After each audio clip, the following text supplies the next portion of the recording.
Salut à tous, bienvenue dans cette nouvelle vidéo récap sur les cryptos. Hier je m'attendais à un petit pullback, on a eu un gros pullback. On est descendu de moins 10% aujourd'hui jusque vers la zone des 40 000 $, donc il y a pas mal de choses à dire. On a des setups hyper intéressants, c'est vraiment la correction qu'on attendait depuis un certain temps. On s'était dit on va l'arriver quand, on va arriver quand, on va arriver quand. Et hier je vous ai mis en garde comme quoi on avait quand même eu un pic de l'open interest et ça c'était plutôt mauvais signe.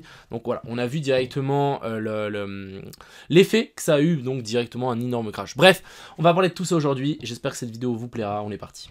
Crypto, Crypto, Avant de commencer, je tenais quand même à vous partager les avancées qu'on a fait sur IMO. Donc on est plutôt content, je suis même très content. On a eu du coup le listing d'un premier bien en stacking. Il y en aura d'autres qui vont arriver. On en a déjà d'autres sous les ailes. Donc ça c'est plutôt une bonne chose. Ça arrive petit à petit. Donc il y aura de plus en plus de buy and burn tous les mois. Et donc ça c'est top. On est à plus de 1 million de IMO burn. Donc ça représente 200 000 $ si je dis pas de bêtises. Depuis qu'on a lancé, donc depuis une année maintenant. Et puis on voit bien le graphique qui fait que descendre et ça va faire que descendre de plus en plus à l'avenir, donc je suis plutôt extrêmement content par rapport à ça. Donc voilà, le petit projet se passe plutôt bien, la charte aussi est plutôt très intéressante, on monte petit à petit, c'est exactement le but de IMO. Donc voilà, si jamais il y a des gens qui sont intéressés, il y a les liens en description si ça vous intéresse toujours. Enfin bref, on va passer à 2-3 autres petites analyses. Donc déjà on a celle-là qui est assez intéressante, c'est les 2 jours fail breakout avec une divergence baissière. À chaque fois qu'on a une, elle n'a pas raté, hein. Regardez-moi ça, c'est assez violent. Et du coup ici on en a de nouveau une. Donc maintenant, est-ce qu'on va avoir une correction un petit peu plus forte? Est-ce que cet ETF va vraiment être accepté? C'est aussi une des grosses questions. Pour être honnête, je ne suis pas voyant, j'ai aucune idée. On verra. Moi je pense qu'il va accepter, mais encore une fois c'est que mon avis de 2 personnes complètement normales. Donc bon, on verra. Bon, pour le moment on a eu une belle petite chasse, on n'est pas venu chercher tous les lots. Donc ça c'est encore quelque chose à venir récupérer. On voit bien ici sur BitGet, on est venu récupérer les lots, donc en tout cas sur tous les futurs on est venu récupérer les lots, mais sur d'autres pas, donc ici sur Binance on le voit, ça n'a pas été encore cherché, donc ça encore une fois c'est une potentielle target qu'on pourrait venir récupérer. Alors je dis bien on pourrait tout simplement parce que on a eu une énorme chasse ici du coup de l'open interest, vous voyez ici de l'énorme crack qu'on a eu, et on a aussi les fundings qui sont redescendus ici à la normale. On peut le revoir ici donc sur Coin Analyse. On a même sur ce coup-là les fundings qui sont en négatif et du coup l'open interest qui nous a fait un giga crack. Donc vraiment on n'est jamais descendu autant bas. Donc là il y a énormément de gens qui se sont fait liquider sur cette bougie-là. C'est exactement ce qu'on attendait. Petite purge, petit nettoyage du graphique pour ensuite continuer à grimper. Ici même chose, hein, on voit bien qu'on avait des gros paquets jaunes et là hop tout d'un coup c'est clean, petit nettoyage qui vient d'être fait. Donc plus trop de gens qui sont en long, on a même des fundings des fois qui sont négatifs, donc on force à longue les patterns et ça c'est plutôt bon signe, surtout dans une structure haussière comme ça. Alors le Bitcoin ici on s'est clairement fait rejeter par ces sommets là. Moi je vous avais dit qu'on allait avoir un potentiel, moi je m'attendais en fait à un potentiel pullback sur la zone de fair value gap en daily, donc je vais vous la dessiner, elle était là, la petite zone de fair value gap en daily. Je me suis dit bah vas-y écoutez, on peut très bien redescendre un petit coup et ensuite repartir. On a juste tout traversé ici en bas, vraiment ça s'est accéléré assez rapidement et du coup maintenant on est venu récupérer ce lot là, on n'est pas venu récupérer ce lot là. Maintenant est-ce qu'on va venir rechercher ce plus bas là? Ça c'est une autre question. Personnellement je vais donner mon avis, je ne pense pas, je pense que ça suffit ce qu'on est venu faire, ça a déjà assez bien purgé. À moins que ici on a de nouveau qu'on descende ici, qu'on fasse un truc comme ça, et que pendant la descente ici on a de nouveau l'open interest qui explose. Si ici après on a l'open interest qui explose au moment où on redescend, bah là on pourra dire qu'on descend plus bas. Pour le moment je pense pas qu'on descendra plus bas, je pense surtout qu'il faudra surveiller simplement la zone OTE de ce mouvement là. Donc je voudrais bien voir une descente assez rapide ici, que ça descende tac tac et que on reparte assez fort. Si maintenant on commence à descendre tranquillement mais sûrement comme ça et qu'on voit qu'on a l'open interest qui monte, donc on a énormément de gens qui sont en train de se placer en long sur ces zones là, il y a de fortes chances qu'on traverse un petit peu plus bas. Donc là c'est ce qu'il faut s'attendre, c'est un potentiel joli petit tic, on revient chercher la zone OTE et ensuite on repart vers le haut. Pour le moment ça latéralise tranquille, il n'y a pas grand chose à dire. Ouais, vraiment, ouais, je pense que on peut encore descendre hein, un petit peu plus bas, genre récupérer 2-3 stop loss un peu agressifs qui sont placés ici en dessous.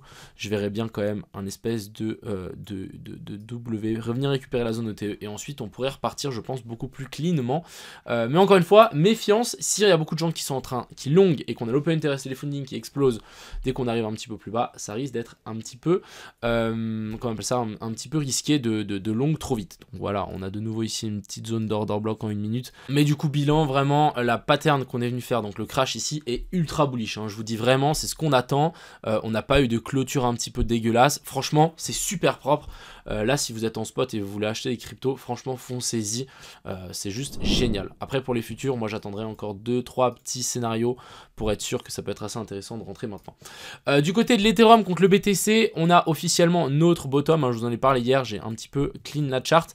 Mais voilà, on a notre COS et notre boss. Retour dans la zone ETE, retour sur la zone d'order block ici.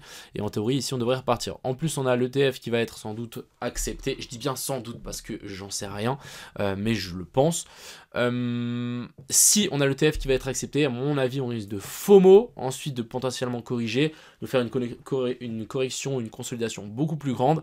Et là, à mon avis, on risque d'avoir des capitaux qui vont foncer sur Ethereum. Donc c'est pour ça que je vais clairement mettre l'accent sur Ethereum dans les prochains jours, semaines, et essayer de construire une gigantesque position sur Ethereum. Parce que Ethereum, mine de rien, est quand même beaucoup plus clean que le BTC. Ici, on le voit bien. On est finalement venu récupérer l'equal low qu'on avait laissé ici en dessous. Donc franchement, parfait. Les liquidités ont été prises. Tout a été chassé ici sur Ethereum. Et franchement, si on dézoome encore un petit peu, la petite consolidation qu'on est en train de faire ici, alors si on tire une espèce de ligne, une zone de support ici, qu'on est en train de faire une consolidation quand on a cassé cette fameuse zone ici de support, de résistance, excusez-moi, et maintenant on fait support avec une petite chasse de liquidité. Moi, tout ce que ça me fait dire, ça veut dire qu'on va avoir une giga bougie, peut-être monter vers la zone des 3000, 3500, ça me choquerait pas du tout. Donc perso, je vais essayer de construire une grosse position, on est dans une zone intéressante pour tenter ce potentiel trade. Sur l'Ethereum et le Bitcoin, on pourra avoir un espèce de scénario comme ça, c'est une flat, donc correction A, B puis C, A, B puis C, et ensuite ici la dernière en C qui est plutôt violente, qui vient récupérer les lots, et ensuite on repart. Donc ça, c'est des patterns ultra bullish qu'on peut en fait avoir, c'est exactement ce qu'on peut avoir là sur Ethereum et sur BTC. Donc là, vraiment, personnellement, je suis super bullish. Là, je suis beaucoup plus bullish qu'avant, pour être honnête. Même chose ici pour Ethereum. Moi, je verrais bien, pourquoi pas, un petit retour dans la zone OTE de cette zone-là. Je verrais mal l'Ethereum rechercher sa mèche. Pourquoi pas le Bitcoin rechercher sa mèche, mais l'Ethereum, je le vois mal redescendre. Donc là, ce qu'on veut voir, c'est une redescente jusqu'ici en bas. Et pourquoi pas repartir assez fort vers le haut. J'ai pas envie de voir une recherche là en dessous. Ça pourra vraiment être plutôt moche. Et surtout nous faire une clôture. Vraiment, si on clôture ici en dessous, ça peut vraiment être horrible. Donc, je préférais voir une petite mèche qui descende et qu'on reparte assez fort et assez vite vers le nord. On va parler de 2-3 petites positions que j'ai ici. Donc, le DYDX, position que j'avais. Mes stop loss ont été touchés. Malheureusement, c'est comme ça. Mais au moins, c'est la vie, hein, c'est comme ça. Alors, ici, encore une fois, c'est note à moi-même. Hein, je vous dis ça parce que c'est comme mon journal. Je veux m'engueuler, là. Vous voyez, là, je veux m'engueuler. Parce que, qu'est-ce que j'ai dit 36 fois? On vient faire un nouveau plus haut. Bim, on a notre cause, retour, zone OTE. Regardez la zone des 705, comme on est touché parfaitement. C'est là qu'on aurait du long et pas là-haut. Donc, note à moi-même, parce que moi j'ai perdu de l'argent sur le DYDX, je suis un peu dégoûté. Mais clairement, je suis juste bête, parce que on connaît les théories, c'est juste qu'on n'est pas assez patient. Et la zone où on aurait dû acheter, donc ça aurait été de la zone ici des 2.5 à la zone des 2.24. Donc vraiment, revenir dans cette zone-là, et ensuite on repart. Donc là, vraiment, si vous voulez acheter du DYDX en spot, même en futur, pour moi, ça vaut la peine. Après, encore une fois, en futur, je dis bien, faites attention, attendez le fait qu'on fasse ça. Je rappelle, on peut faire aussi ce genre de truc, bim, on redescend, on remonte, et après on redescend, chercher ce lot-là, et ensuite on repart. C'est quelque chose de complètement faisable. Donc franchement, une fois, pour le coup, faites attention, patience, mais voilà, très très intéressant DYDX, très très intéressant. Quand on voit une charte comme ça, franchement, moi j'ai envie juste de vendre ma maison. J'en ai pas, mais dommage. De toute façon, en fait, j'en aurais déjà plus depuis longtemps. Mais ouais, vraiment hyper intéressant. Ensuite, ici, on a le SNX. SNX, même chose. Regardez-moi en weekly. Je pense qu'il y a des choses qui se font par hasard, mais d'autres pas. Regardez-moi la petite zone de Fair Value Gap qu'on a laissée là, comme par hasard. Hop, on vient chercher la moitié. Franchement, c'est juste magnifique. Donc là, encore une fois, SNX très très propre. Pour moi, le SNX, c'est une crypto qui peut vraiment exploser en 2024. Donc vraiment, on est venu récupérer tous les lots qu'on a laissés là. Franchement, super clean. Maintenant, personnellement, je pense qu'on va venir stagner encore un petit peu ici en dessous. Et ensuite, on risque de partir assez fort. Hein. Souvent, après ces mèches de liquidité, on part assez violemment. Donc, c'est ce qu'on veut voir pour la suite. Et ensuite, ici, on a le Solana. Solana, on s'est aussi bien fait rejeter. Si on passe en weekly, vous allez me dire « Ah ouais, mais c'est bizarre ». Bah ouais, c'est bizarre. On vient, comme par magie, chercher la moitié de la zone de fair value gap. Si je veux bien déplacer juste ça, hop, la moitié de la zone de fair value gap, ça se trouve on va même pas faire de clôture dedans, ça se trouve on va même réintégrer ça. Pour les gens qui me suivent depuis un petit moment, vous voyez quoi ici? Franchement, moi j'y vois une super correction en A, B puis C. En plus, on avait laissé des lots. C'est pour ça que j'ai close la position sur le copy trading hier. Tout simplement parce que je voulais vraiment pas nous prendre une gigamèche. Bon, on a eu la gigamèche. Et du coup, là, on est en train de réintégrer. Et clairement, là, c'est continuation de tendance. Pour moi, ici, on est dans une A, B, C. Et là, on repart assez fort. Je pense que Solana à 150$, voire un peu plus haut, 160, n'est pas du tout déconnant. Donc vraiment, pour moi, cette correction qu'on vient de faire est hyper intéressante. Pour moi, elle est super bullish. Je pense qu'il faut clairement profiter. Encore une fois, faites attention par rapport au Bitcoin. On n'est pas à l'abri de nous faire une petite mèche ici en dessous, étant donné qu'on n'est pas venu récupérer.